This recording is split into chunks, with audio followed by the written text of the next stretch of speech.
आइए देखते हैं अपना एग्जाम्पल 13। क्या कह रहे हैं वो आपसे, how many terms of the AP 24, 21, 18 must be taken so that their sum is 78।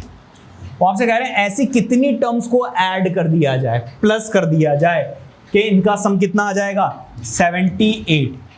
So basically अगर आप देखें तो आपको यहां पर एपी गिवन है।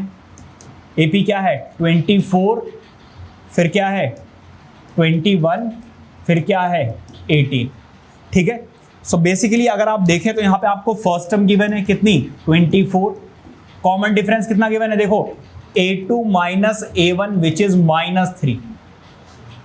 और आपको सम ऑफ n टर्म्स गिवन है कितना 78। कि जब आप वो पूछ रहे कितनी टर्म्स को, वो आपसे क्या पूछ रहे हैं कितनी टर्म्स को ऐड कर दें तब आंसर 78 आ जाएगा। 4 टर्म्स को ऐड कर दो, 7 को ऐड कर दें, 10 को कर दें, 15 टर्म्स को करें, कितनी टर्म्स को ऐड करें। तो सम ऑफ n टर्म्स का फॉर्मूला होता है बेटा n/2 2a plus n-1 into D. n की वैल्यू हमारे पास नहीं है तो ऐसे ही छोड़ दो। 2 इंटू ए, फर्स्ट टर्म हमारे पास है कितना 24, n-1 इंटू डी। डी की वैल्यू कितनी है बेटा -3। बताइए किसी बच्चे को कोई दिक्कत। अच्छा कुछ कॉमन है क्या, कुछ भी कॉमन नहीं है तो सॉल्व करो फिर। ये चलो इसको करोगे तो कितना आ जाएगा 48। ये माइनस इधर मल्टीप्लाई करोगे तो माइनस का 3n और माइनस माइनस क्या हो जाएगा प्लस का 3। अब जरा देखो इधर इन दोनों को सॉल्व करो। 51 आ रहा है, ये डिवाइड हो रहा है, उधर जाकर क्या हो जाएगा मल्टीप्लाई। तो n इसको और इसको ऐड करोगे तो 51 माइनस 3n, यहां पर कितना आ जाएगा 78 इंटू 2। बताइए कोई दिक्कत।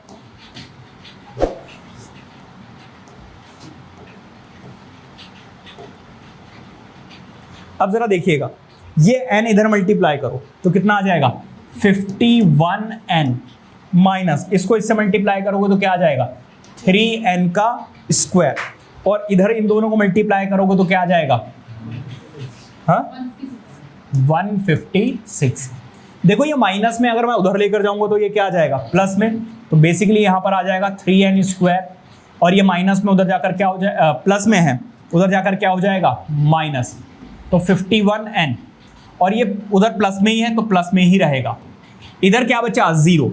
अब 0 इधर लिखो या उधर लिखो बेटा आंसर पे कुछ भी फर्क नहीं पड़ेगा। अगर आप देखो तो कुछ कॉमन आ रहा है क्या 3 कॉमन आ रहा है। क्या कॉमन आ रहा है बेटा 3 कॉमन आ रहा है। तो 3 मैंने ले लिया कॉमन, क्या बचेगा n स्क्वायर माइनस 3 1 जा 3 एंड 3 7 जा 21, और यहां पर क्या आएगा 3 5 जा 15 एंड 3 2 जा 6। देखो ये मल्टीप्लाई हो रहा है, उधर जाकर क्या हो जाएगा डिवाइड। तो n का square minus 17n plus 52 is equal to what 0।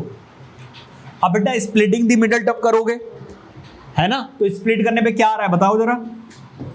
हाँ जी फैक्टर्स क्या आ रहे हैं इसके, अभी नहीं निकाले पक्का 13n और माइनस का 4n, 3 4 जा 12, हाँ ठीक है।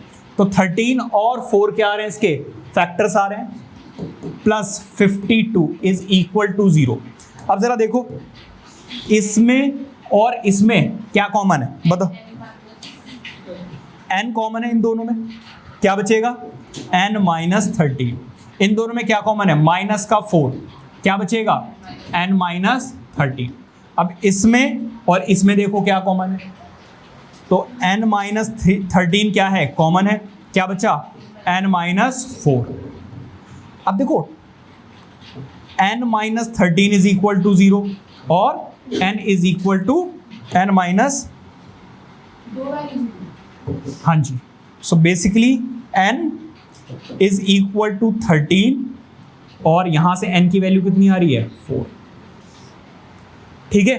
अब जरा देखो हम सम ऑफ n टर्म्स का फॉर्मूला लगाकर देख सकते हैं कि देखो फर्स्ट 3 टर्म्स का सम कैन नॉट बी, हो सकता है 78 और 13।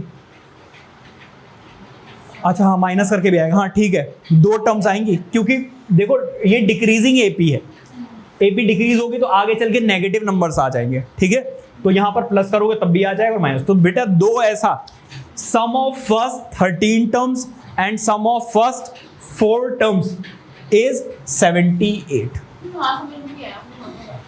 यहां पर देखो इन दोनों टर्म्स को उधर लेकर गया, सो बेसिकली इधर साइड में जीरो रह जाना चाहिए था, तो जीरो मैंने राइट हैंड साइड में लिख दिया, क्योंकि जीरो इधर लिखो या उधर लिखो उससे कुछ फर्क नहीं पड़ता, ठीक है।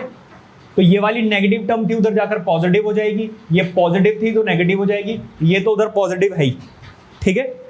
ऐसे, या फिर समझ में नहीं आया तो ऐसे देखो आप, मैंने क्या किया, सब कुछ उधर ले गया तो इधर क्या बचा, जीरो।